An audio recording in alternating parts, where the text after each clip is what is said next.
सब मेहमानों के जाने के बाद बाबा साईं, अम्मा जान और चाचा साईं चच्ची इस वक्त बाहर बैठे शाम की चाय से लुत्फ़अंदोज़ हो रहे थे। ऐसा मौका महीने में एक बार ही आता है जब वो सब मिल के बैठें, वरना तो ज़मीनों और सियासत का काम ही ख़त्म नहीं होता। शबाना, पूरी शादी में औरतों की बस एक ही बात थी कि सबसे बड़े बेटे को छोड़ के छोटों की शादी क्यों कर रहे हो। अम्मा जान को भी अपना मनपसंद टॉपिक मिल गया था। अरे तो बता देना था कि निकाह कर दिया है, बस बहू की पढ़ाई ख़त्म होते ही रुखसती कर लेंगे। पापा साईं इनकी एक ही मौजू पर बात करते देखकर चिढ़े। दोनों ख़वातीन ने दिल पर हाथ रखा। चचा साईं सिर्फ मुस्कुराए। किससे निकाह कर लिया है? कहीं मेरा मीरपुत ने सचमुच तो किसी से निकाह नहीं कर लिया और हमें बताया ही नहीं। अम्मा जान तो मरने वाली हुई। अरे बाबा, मैंने ऐसी ही बात बताई है आपको बताने के लिए। बाबा साईं तो अम्मा जान की हालत देख के ही खसिया से गए। मीरपुत, तेरा बेड़ा पार लगाते लगाते किसी दिन मेरी बेगम ने मुझे पार लगा देना है। भाभी माँ, मुझे भी भाई साहब की बात से शौक ही लग गया था। वल्लाह, मीर बेटा तो लड़कियों से दूर भागता है, फिर ऐसे कैसे निकाह कर सकता है। चच्ची ने दिल से हाथ उठा ही लिया। ओ भाई, मैंने सिर्फ मिसाल दी है, बाकी मिसाल मीर खुद देगा जब वो निकाह के बारे में बताएगा। बाबा साईं मुस्कराए। वैसे न साईं, शादी में मुझे 2-3 लड़कियां बहुत पसंद आई हैं मीर के लिए। अम्मा जान का पसंदीदा टॉपिक चल रहा था और वो वैसे ही खुश हो गई। अब हमारा बेटा 2-3 लड़कियों से शादी तो नहीं कर सकता। बाबा साईं अपनी बेगम को प्यार से देखकर बोले। अस्तगफिरुल्लाह, मेरा बेटा क्यों 2-3 शादियां करने लगा? मैंने भी मिसाल ही दी है। अम्मा जान को बाबा सही की बात पर झटका ही लगा था। आज तो आप दोनों मियाँ बीवी मिसालें ही दिए जा रहे हैं। चच्ची ने हल्का सा कहका लगाया। अरे भाई, मीर की बात हो और मिसाल ना दी जाए, ऐसा हो सकता है? चचा साईं चाय ख़त्म करके खड़े हुए। मैं ज़रा ज़मीनों का चक्कर लगाने जा रहा हूँ। चचा साईं बात करते ही अपनी गाड़ी की जानब बढ़े। बस अब 2-3 दिन तक मैं मीर का रिश्ता देखने जाऊंगी, ये पक्की बात है। अम्मा जान ने फैसलाकुन अंदाज में कहा। जैसा आप मर्जी करें, मुझे बस दो दूर रखें, मैं भी ज़रा नवाज के साथ ज़मीनों पे जाऊं। बाबा साईं मीर के रिश्ते की बात सुन के जल्दी से अपनी जगह से खिसकी और बहाने से रफू चक्कर हुए। पीछे वो दोनों ख़वातीन अब शुद्ध मुझ से मीर के लिए लड़की का इंतखाब करने में मसरूफ़ हो गई, जैसे इस काम से ज़्यादा कोई और ज़रूरी काम ही नहीं है।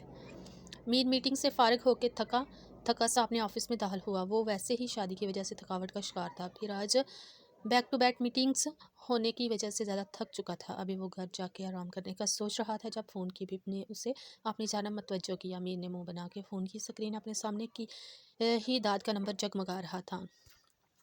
मीर मुस्कुराया, क्योंकि वो दाद को कह के आया था कि अपनी बहन की पल पल की रिपोर्ट मेरे पास पहुंचानी है। इस बात को सोचते ही मीर के लबों पे मुस्कुराहट खिली। हेलो, क्या रिपोर्ट है दाद? मीर ने लबों को दांतों में दबाया और रिलैक्स होकर बैठा। साहब जी, दाद की घबराई हुई आवाज़ सेलफोन से गूंजी और मीर को बेचैन कर गई। क्या हुआ दाद, सब खैरियत है? मीर बेसाख्ता कुर्सी पर सीधा होकर बैठा। साहब, वो परियम बीबी 1 घंटे से गायब है और ढूंढ के नहीं मिली, पता नहीं कहाँ चली गई है। दाद की आवाज़ में बेबसी और खौफ दोनों था। क्या? मीर की चीख ऑफिस में गूंजी। परियम 1 घंटे से गायब है और तुम मुझे अब बता रहे हो? पहले ही मिनट कॉल क्यों नहीं की? तुम दाद किसी काम के नहीं, बल्कि कोई भी काम का नहीं है। मीर ऑफिस से बाहर निकलते हुए दौड़ा। साहब जी, मुझे लगा इधर ही कहीं होनी है। दाद बेचैन हुआ। दाद, मेरे गांव में पहुंचने से पहले परियम मिल जानी चाहिए, वरना किसी एक को भी नहीं छोड़ूंगा। तुम लोगों से हिफाजत ही नहीं हो सकती। मीर चीख कर कॉल काट काट गया और जल्दी से गाड़ी में बैठकर गाड़ी को हवा में उड़ाया। मीर की सारी थकन कहीं दूर जा सोई थी और अब बस बेचैनी और खौफ था जो दिल को जकड़े जा रहा था। आह परियम, मैं तुम्हें अकेला क्यों छोड़ाया? जब पता भी है मेरे अलावा कोई तुम्हारी हिफाजत नहीं कर सकता। मीर ने गुस्से से स्पीड बढ़ाई। इसे जल्द से जल्द गाँव पहुँचना था।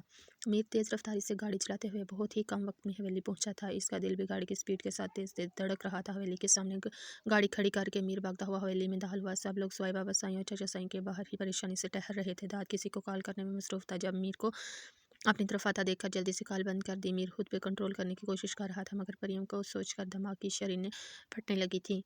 अम्मा जान मीर को देखते ही इसकी तरफ बढ़ी। देखो मीर पुत, तुम ना आराम से पता करवाना, वो पराई बच्ची है, ऐसे ही आंचना। अम्मा जान इसको बता रही थी जब मीर इनके पास से गुजर के दाद की तरफ बढ़ा और खींच के थप्पड़ मारा। थप्पड़ की आवाज़ पर साहब ने बेचैनी से मीर की तरफ देखा। जब तुमसे अपनी बीबी की हिफाजत नहीं हो सकती तो तुम मुझे ये बकवास कर दिया करो ताकि मैं खुद इसके पास रहूं। तुम जानते हो ना, इसके नामुनहाद अपने भी अपने नहीं हैं। तो फिर तुमने मेरी बीवी को अकेला क्यों छोड़ा? मीर ने गुस्से से दाद का गिरेबान पकड़ा। दाद ने शर्मिंदगी से सर झुका दिया। बाकी सब तो मीर की बात पे शेषन थे सिवाय हाना के। अम्मा जान और चची ने मुंह पे हाथ रखा। रोमैसा और सुमामा ने बेशकीनी से हानि की तरफ देखा और इसने शर्मिंदगी से नजरें झुकाई। हाँ ना हैदर, तुम तो अपनी दोस्त के लिए जान भी दे सकती हो, फिर ये क्या तुम उसकी हिफाजत नहीं कर सके? जी जी जी, अफसोस। मीर मुस्कुराया। हानी ने बेशकीनी से भाई की तरफ देखा, क्योंकि मीर इसको हाना तब बुलाता था जब बचपन में वो कभी इसका काम खराब कर देती थी। तब वो रो रो कर पूरी हवेली सर पर रख लेती थी कि इसे हाना क्यों बुलाया, वो तो मीर की छोटी सी गुड़िया है। आज भी मीर ने इसे हाना बुलाया है क्योंकि मीर को इस पर गुस्सा है। हानी की आंख से आंसू टपका, जिसे उसने बेदर्दी से साफ किया। हाना हैदर, आज के बाद तुम अपनी दोस्त से 10 फुट की दूरी पर रहना, क्योंकि वो जब जब तुम्हारे साथ होती है कुछ ना कुछ बुरा ही होता है। मीर ने बेरहमाना तजज़िया किया और फैसला भी सुना दिया। भाइयों, हानि के होंठ पे आवाज़ हिले जैसे मीर ने सिरे से नज़रअंदाज किया और फिर बाहर की तरफ बढ़ा। मीर पुत्र, अम्मा जान की मुर्दा सी आवाज़ निकली।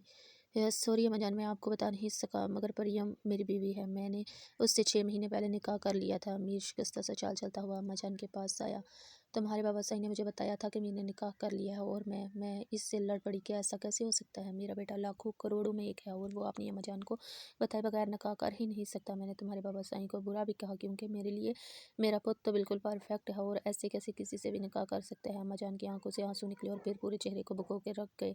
मीर इनकी आंसू देखकर तड़पा और जल्दी से साफ करने के लिए आगे बढ़ा। जब अम्मा जान ने हाथ के इशारे से दूर रहने के लिए कहा, शबाना देखो ना, मेरा बेटा मुझे तन्हा कर गया। मैं जब जब फहर से अपना बेटा कहती थी और इसकी शादी का कहती थी, तो इसके बच्चों से खेलने के लिए कहती थी। इसने एक बार भी नहीं बताया कि अम्मा जान मैं शादीशुदा हूँ, और ये मेरा मजाक समझता होगा। क्यों कहता हो ना पागल, माँ तो पागल है, इसको क्या पता कि मैं शादीशुदा हूँ। अम्मा जान चची के गले लग के फुट फुट के रोई। अम्मा जान, मीर के दिल में तीर से चुभे जाओ। मीर सलाह रहा, मैं समझूंगी कि मैंने कोई बेटा ही नहीं पैदा किया। अम्मा जान ने सती से कहा। सबके मुंह एक साथ खुले। हानि हिचकली लेकर अंदर भागी। अम्मा जान, मैं आपको मीर भागकर अम्मा जान के पास आया। शबाना, कह दो इसको कि मैं पहले भी इसके बगैर जिंदा रही हूँ, अब भी रह लूँगी। अम्मा जान बगैर मीर की तरफ देखे अंदर चली गई। मीर शिकस्ता कदमों से बाहर की जाने पड़ा और दांत भागकर मीर के पीछे गया। वो चाहकर इसका साथ नहीं छोड़ सकता था। हवेली में एकदम सन्नाटा छा गया। ये दर्द का सिलसिला भी तमाम हुआ। परियम और हानि नूर के साथ गांव के देखने के लिए पुरजोशी हवेली से बाहर निकली। इनके पीछे पीछे दाद भी आ रहा था। वो तीनों हंस कर परी बहुत ही खुशी से एक एक चीज़ को गौर से देख रही थी। जब दाद को बाबा सही ने कॉल करके अपने पास किसी काम के लिए अपने पास बुला लिया। दाद को पता था कि वो अपने ही गाँव को देख रही है, इसलिए थोड़ी सी हिचकिचाहट के बाद उनको बताकर वहाँ से चला गया। वो कुछ ही देर में ट्यूबवेल के पास पहुंच गई। हानि तो साइड पे चढ़ के बैठ गई और नूर थोड़े पास ही गांव की औरतों से बातें करने लगी।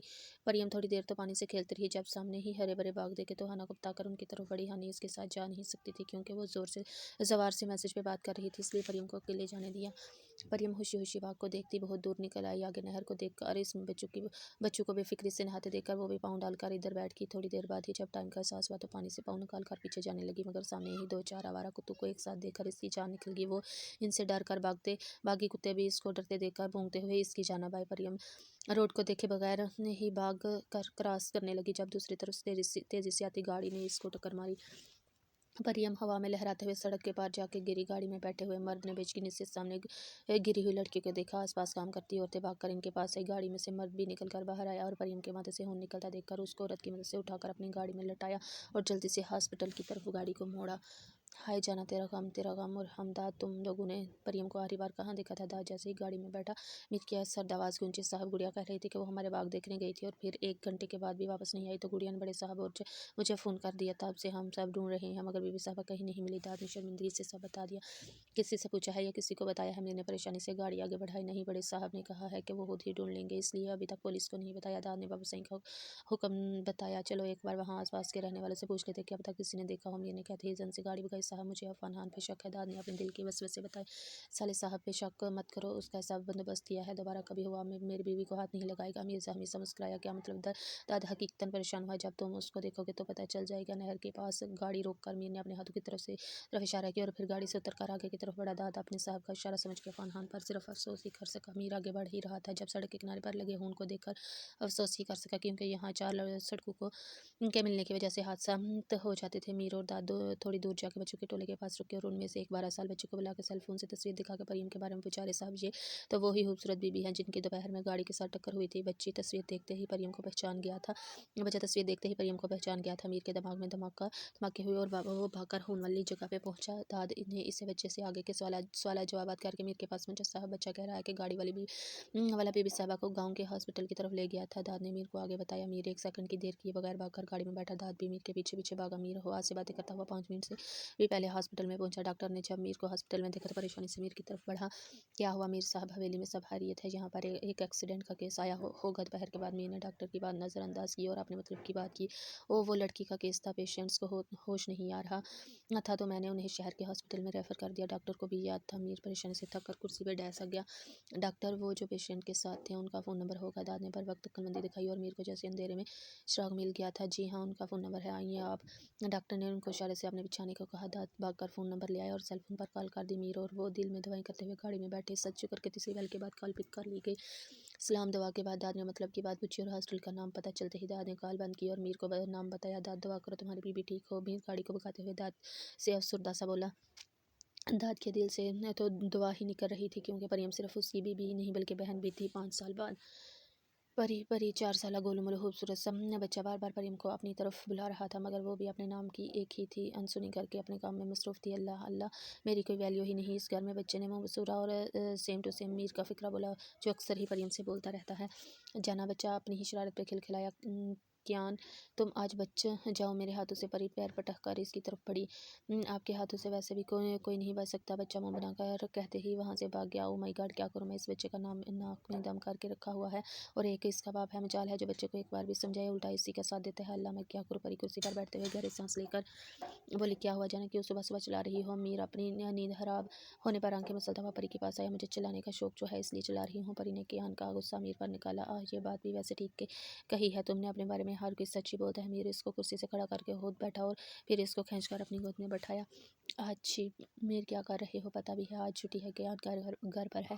इसकी बात पर परी गुस्से से इसको इसकी गोद से निकलने की कोशिश करने लगी, जिसे मीर ने हमेशा की तरह नाकाम बनाया। अरे मेरे शेर को पता है बाबा को सुबह सुबह प्यार चाहिए होता है, इसलिए वो इंटरफेयर बिल्कुल नहीं करेगा। मीर ने इसकी गाल को चुमा और वो लाल हुई। परी मीर की प्यार करने पर आज भी वैसे ही शर्माती है जैसे 5-6 साल पहले हानि की जान कहने पर शर्माती थी। अरे भाई, परी चाह कर भी अपने शर्माने को कम नहीं कर सकती।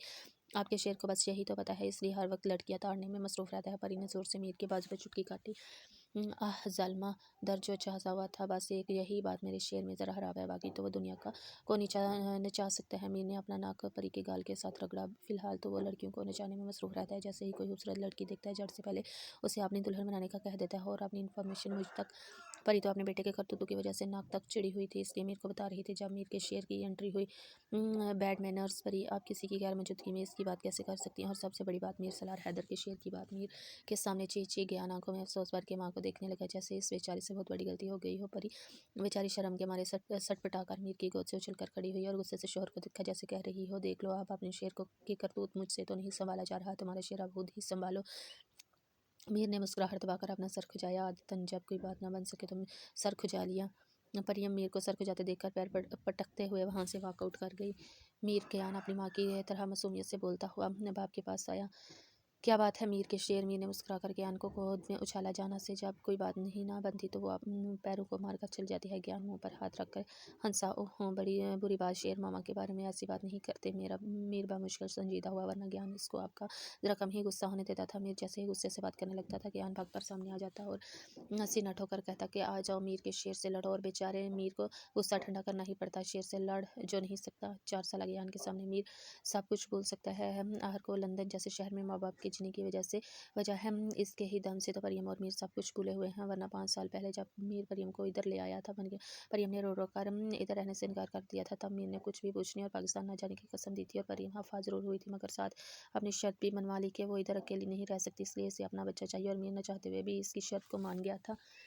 ज्ञान की पैदाइश के बाद 1 साल तक तो परियम को बहुत मसला हुआ। वो ज्ञान के रोने पे खुद भी रोने लग जाती थी और फिर ज्ञान चाहे रो रो कर खामोश हो जाता था, मगर फिर परी का स्पीकर बंद नहीं होता था और इसके बाद वो मीर से नाराज़ हो जाती थी। तब मीर बेचारा पूरी पूरी रात ज्ञान को अकेला झेलता था और ज्ञान की मामा बड़े मज़े से अपनी नींद पूरी करती थी। मीर के शेर को सिर्फ मीर ही काबू कर सकता है, बाकी मीर की चाना में इतनी हिम्मत नहीं कि वो शेर को कुछ कह भी दे।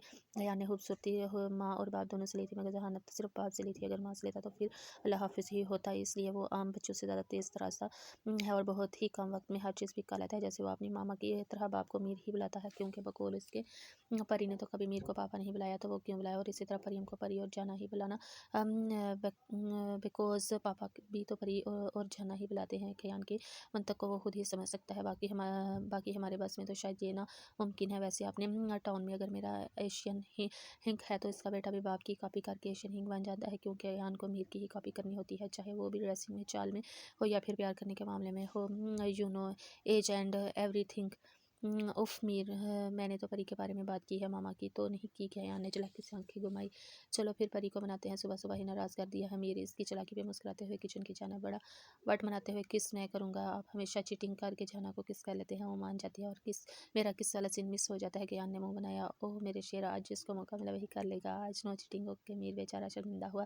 ज्ञान मुँह फाड़ के ही बात करता है। Okay done, let's go. ज्ञान को मीर का आइडिया थोड़ा सा पसंद आ गया, इसलिए वो जो पुरजोश हुआ। अरे भाई, दोनों की परी में जान बसती है। अगर परी मीर के लिए जाना है तो ज्ञान के लिए वो जान से भी बढ़ के हैं। जान अजाब में करके रख दी है आपके लाडलू ने। मचाल है जो एक मिनट के लिए भी चुप कर जाए। सबको इस घर में चींची की चहकार सनसनी न थी, और अब ज़रा जो 2 मिनट के लिए भी संभाल ले, सब कुछ मैं ही करूँ और आपके लाडलू को भी मैं संभालूँ। हर वक्त पीछे पीछे हैं, किचन में, लाउंज में, वॉशरूम में, और अब आपकी स्टडी रूम में पहुँच गई हैं। इनको तो बस मेरी आवाज़ सुननी होती है और फिर एक दूसरे का हाथ पकड़ के पहुंच जाते हैं। लाडले हानि चीखती हुई जवार के स्टडी रूम में दाखिल हुई, और अल्लाह ने माफ़ करे, बच्चों से ज़्यादा वो खुद बोलती है। इस वक्त भी वो यही कर रही थी, और इसके जुड़वा बेटी और बेटा अपनी माम को घूर के देख रहे थे, जैसे इनको भी अपनी माम की चीख चीख कुछ खास पसंद नहीं आई। इसलिए इसकी बेटी बाप की तरह कान में उंगली घुसा रही थी, और जवार भी मासूम सी शक्ल बनाई यही कुछ कहे जा रहा था। अब कुछ बोल भी दो या मुंह में ज़बान भी है, अपने लाडू को दे दी है। हानि मजीद से हिपा हुई, माँ पापा बोल, और अपने माँ की नकल की। हाय मैं सदके जमा अपने लाल के, एक तुम ही इस घर में मेरे जीने की वजह हो। हानि खुश होती अपने लाल को उठा चुकी थी, बाकी तो जैसे तुम्हारे मरने की वजह है। अरे जवार बस सोच के ही सका, बोलने की हिम्मत नहीं थी। मेरी जान, तुम हाँ वहाँ कोई अपना खून जलाती रहती हो। जवार अपने लैपटॉप एक तरफ रख के अपनी चुड़ैल की तरफ पड़ा। मैं हाँ मैं नहीं जलाती, तुम और तुम्हारी औलाद दोनों मिलकर जलाते हैं। हानि चिढ़ के बोली, यार अब तो मेरी औलाद माशाल्लाह कितनी बड़ी हो चुकी है, अब कैसे जलाती है। जवार ने उसका लबों में दबाई, ये सब ना आपकी वजह से हुआ है। हानि ने बेटे को जवार के हाथों में थमाया। उफ, ये तुम कब तक सबको बताती रहोगी। जवार ने बेटी को भी उठा लिया। हाँ तो 4 साल पहले शादी है, शुशाना छोड़ते तो 1 साल बाद ये दोनों भी भाग कर ना आते। हानि ने मुंह बनाया। जवार हानि को पहले की तरह चीख पुकार करते देखकर पुरस्कून होता था, वरना 4 साल पहले मीर के जाने पर जिस तरह हानि खामोश हुई थी, तब जवार को लगता था कि हानि कभी भी दोबारा पहले की तरह नहीं बोलेगी। इसलिए इसने शादी की जल्दी बचाई, और फिर बच्चों की भी। 2 साल तक हानि थोड़ी नॉर्मल हुई थी, तब जाके जवार को सुकून मिला था। ये एक लंबी कहानी है। अच्छा तुम जाओ काम करो, मैं बच्चों को संभाल लूँगा। जवार ने बात खत्म की। अब ये मेरे पास नहीं आनी चाहिए, वरना तुम्हें गंजा कर दूंगी। हानि नाक सिकोड़ कर चलेगी। पापा माम श्योर करती है। 3 साल संजना ने माँ की तरह नाक सिकोड़ कर बाप को अपनी तरफ अपनी जानब मत वज्जो किया। नहीं बेटा, तुम्हारी माम श्योर करके मेरे दिल को सुकून पहुँचाती है। चुड़ैल जवान ने दोनों को गोद में बिठाया और काम करने की कोशिश करने लगा, जैसे वो दोनों नाकाम करने पर तुले हुए थे। तो ये तो आफंदी हाउस का रोज़ का मामूल है। जी होपकार, इतनी नाराज़गी भी कोई रखता है जितनी आपके बेटे ने हमारे साथ रख ली है। अम्मा जान की आंख से आंसू टपका, जैसे उन्होंने बेदर्दी से साफ किया। वो पिछले कई सालों से मीर के लंदन शिफ्ट हो जाने के बाद ऐसे ही बात बात पे रोने लग जाती थी। बेगम आप ना इस तरह सुबह कर मुझे तकलीफ़ देती हैं। बाबा साईं बेड से उठकर अम्मा जान के पास सोफे पे आ बैठे। साईं, मेरे दिल में जो तकलीफ़ है उसका कोई इलाज करे ना। अम्मा जान ने बाबा साईं के हाथ पकड़े। वो हर बार लंदन जाने की जिद करती थी, मगर मीर का कुछ अता पता ना होने की वजह से बाबा साईं अभी तक अम्मा जान को नहीं लेके गए। मैं कोशिश तो कर रहा हूँ कि नालाई का कुछ पता चले। दाद बेचारे को कसम दे रखी थी ना बताने की। बाबा साईं ने परेशानी से माथा मसला, आपकी इन कोशिशों के दौरान मेरी जान चली जानी है सही। अम्मा जान आपकी बार खुल के रोई। अल्लाह ना करे, बेगम कैसी बातें कर रही हैं। बाबा साईं तड़प ही उठे। मैं बस एक बार मीर पुत को देखना चाहती हूँ साईं, आपको पता है ना वो मुझसे नाराज़ है, मगर मैं भी तो माँ हूँ ना। 5 साल पहले मुझे भी तो गुस्सा आ गया था। वो कम से कम मुझे ही ना अपने निकाह के बारे में बता देता। नहीं, उसने तो बताने की कसम खाई हुई थी, और खुदा न खास्ता मैं किसी के घर उसका रिश्ता लेके चली जाती और बात पक्की करके आ जाती, तो बाद में पता चलता कि मेरा पुत शादीशुदा है, तो कितना बुरा लगता। बस मुझे इसी बात पे गुस्सा आ गया, और वो इसी बात का बुरा मना के मुलक ही छोड़ गया। अम्मा जान ने रोते रोते 100 बार की बताई हुई बात को फिर से दोहराया। बेगम तुमने ठीक गुस्सा किया, बस थोड़ा सा सब्र कर लो, फिर वो नालायक आपके कदमों में होगा। बाबा साईं ने अम्मा जान के आंसू साफ किया। आप मेरे पुत को बार बार नालायक तो न बोले। अम्मा जान को अभी भी बेटे के बारे में कुछ भी सुनना मंजूर नहीं है। बाबा साईं अम्मा जान की बात पर मुस्कुराए। जैसे आपका हुक्म बेगम, चलें अब आप रेस्ट करें, पूरा दिन एक ही बात सोचती रहती हैं। बाबा साईं ने बेड पे लाए।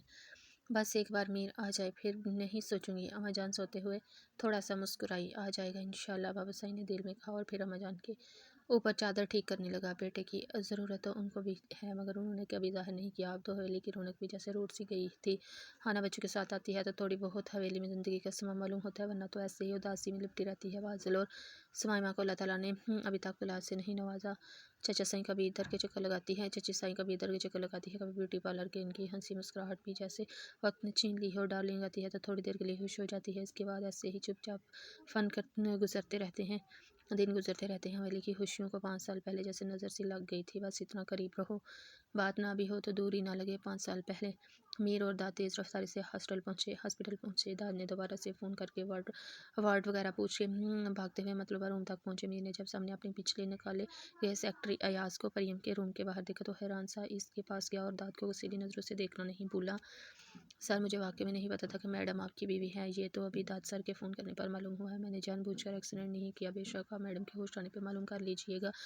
एयाज मीर को सामने देखकर गड़बड़ा गया और जल्दी जल्दी से सब बताने लगा। मैं तुम्हारा अपनी बीवी को बचाने वाला एहसान ज़िंदगी भर नहीं भूलूंगा, इसलिए फ़िलहाल तो मेरे सामने से अपनी शक्ल गुम कर लो। मीर चुभते हुए लहजे में बोला, सर आपके एहसान से तो मेरा एहसान बहुत ही कम है। एयाज मीर को ममनून नज़रों से देखकर वहाँ से ओझल हो गया।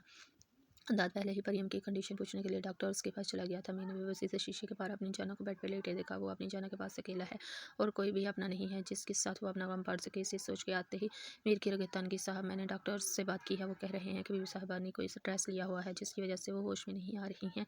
दाद तेज तेज चलता हुआ मीर के पास पहुंचा और सारी डिटेल बताई। दाद, तुम्हारी बीवी को क्या परेशानी हो सकती है जो वो होश में नहीं आना चाह रही। मीर बेबसी से बोला, ये तो बीवी साहबा होश में आने के बाद ही बता सकती हैं। साहब जी, दाद भी परेशान हुआ। 2 दिन बाद भी परी को होश नहीं आया था और हवेली से भी किसी ने रब्ता नहीं किया तो मीर ने एकदम एक फैसला लिया। दाद, मैं लंदन में शिफ्ट होना चाहता हूँ और इस बारे में किसी को भी पता नहीं चलना चाहिए। मीर ने दाद को ऑफिस से हॉस्पिटल बुलवाया और इसे बताया। लेकिन साहब जी, डॉक्टर्स ने कहा है कि 1-2 दिन तक होश आ जाए।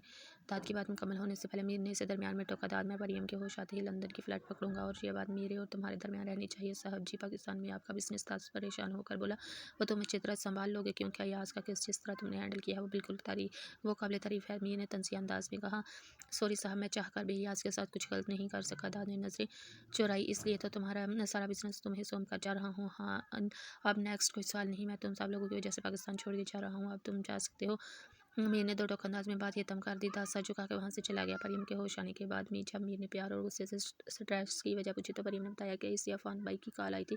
वो इसे पता चला कि बाबा ने घर परियम के नाम कर दिया है और उनको अब परियम से घर वापस लेना है, चाहे वो फिर परियम को मार कर ही क्यों ना ले। बस एक्सीडेंट के वक्त भी परियम को यही ख्याल था कि वो आज मार जाएगी। मीर को जब ये पता चला तो उसका दिल किया वो साले को गोली से ही उड़ा दे, मगर हैरा वो अब भी टांग से मजदूर तो कर ही चुका था, इसलिए इतना ही काफ़ी है। इसके 1 महीने बाद मीर परियम को लेकर लंदन शिफ्ट हो गया और किसी को भी इसके एड्रेस का या काम का पता नहीं चला।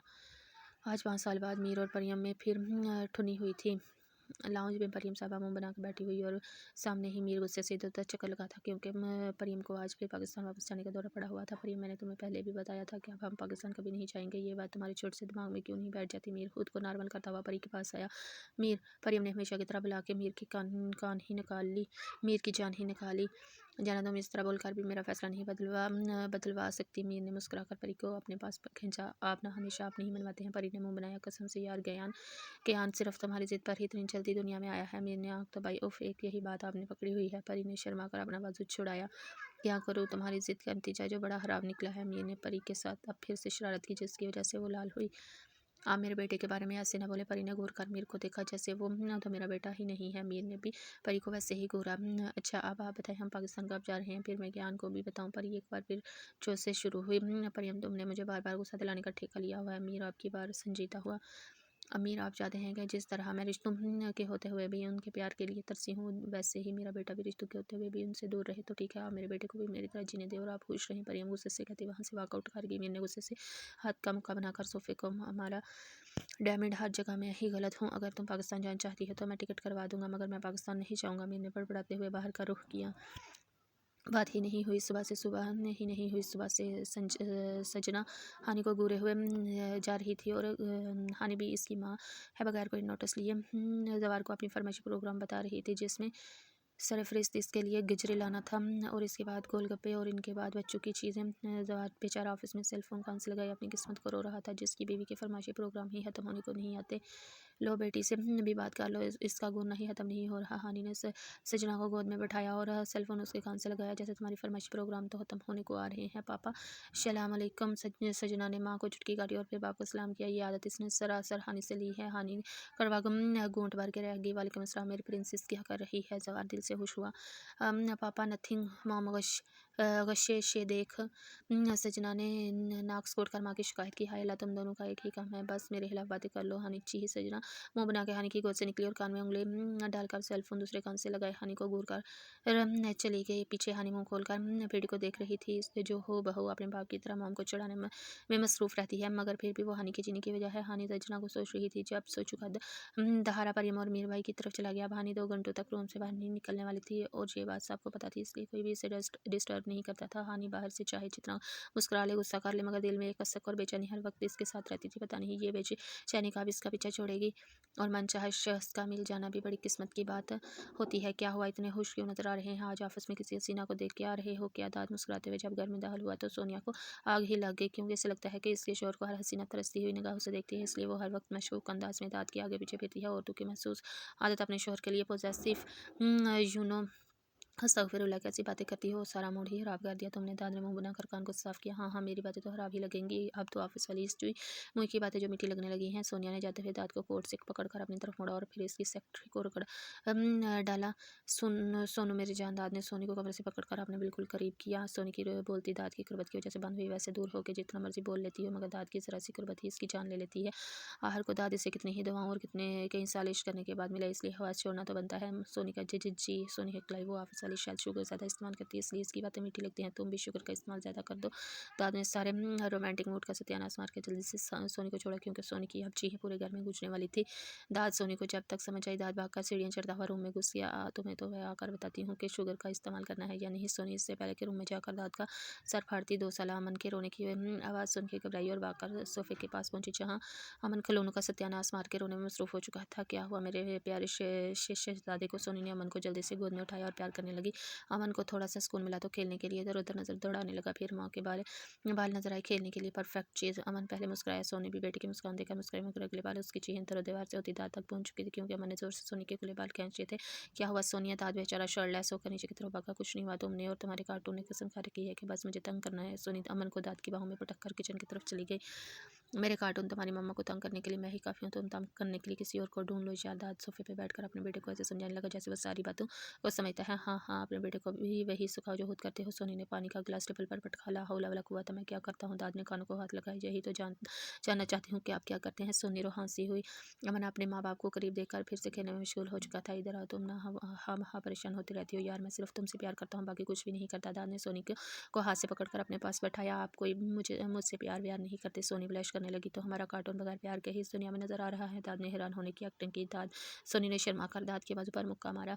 अच्छा बता, मैं आज इतना खुश होकर घर क्यों आया हूँ? दाद ने अब अपनी खुशी की वजह बतानी चाहिए। सोनी की भी शक वाली हिस्स फिर से बेदार हुई। अगर बता देंगे तो मेहरबानी होगी। साहब की कालाई थी, परियम पाकिस्तान आ रही है और मुझे उसका ख्याल रखने को बोला है। दाद ने सुकून से बताया, मगर सोनी ये खबर सुन के सुकून से नहीं बैठ सकी। सच्ची पापी पाकिस्तान आ रही हैं और आप बता रहे हैं हमें इतना ज़्यादा तैयारी करनी होगी? अल्लाह शुक्र अल्लाह का, इतने साल बाद इतनी अच्छी खबर सुनी आपने। हानि भाभी को बताया? वो तो दोस्त का सुनकर ही खुशी से चीखने लगेंगी। और फिर सोनी फराटे से ज़बान चला रही थी कि दाद ने इसे सहलाकर पुरस्कून किया। सबको बता दोगी? दूंगा, फिलहाल तुम तो सुकून से रहो। दाद सोनी को देखकर मुस्कुराए, मगर मीर भाई तो अभी भी नहीं आ रहे। सोनी अफसरदा हुई। अल्लाह पे भरोसा रखो, वो भी जल्द आएंगे। दाद भी मीर के बगैर खुद को अधूरा सोच समझता है। इंशाल्लाह। सोनी के दिल से आवाज़ है, अच्छा तुम ज़रा जल्दी से खाना लगाओ, मैं फ्रेश होकर अभी आया आते ही तफ्तीश करना शुरू कर देती हो। दाद सोफे से खड़ा होकर बोला, आप जल्दी से फ्रेश हो, मैं यूँ खाना लगाती हूँ। सोनी चुटकी बजाकर किचन में भागी। दाद ने मुस्कुराकर बीवी की तेजियाँ देखी। इससे एकदम 3 साल पहले वाली मीर की कल याद आई। वो ऑफिस में बैठा लैपटॉप पे फाइल रीड कर रहा था, जब सेल फोन की रिंग पे दाद ने इसकी स्क्रीन पर नजर दौड़ाई तो अनजान नंबर देखकर हैरान हुआ। मगर कॉल अटेंड कर ली, मगर कॉल की दूसरी तरफ 2 साल बाद मीर की आवाज़ सुनकर हैरत से चेयर से बेसाख्ता उठ खड़ा हुआ। मेरी बहन से शादी कर लो। मीर ने सलाम किए बगैर ही डायरेक्ट मतलब की बात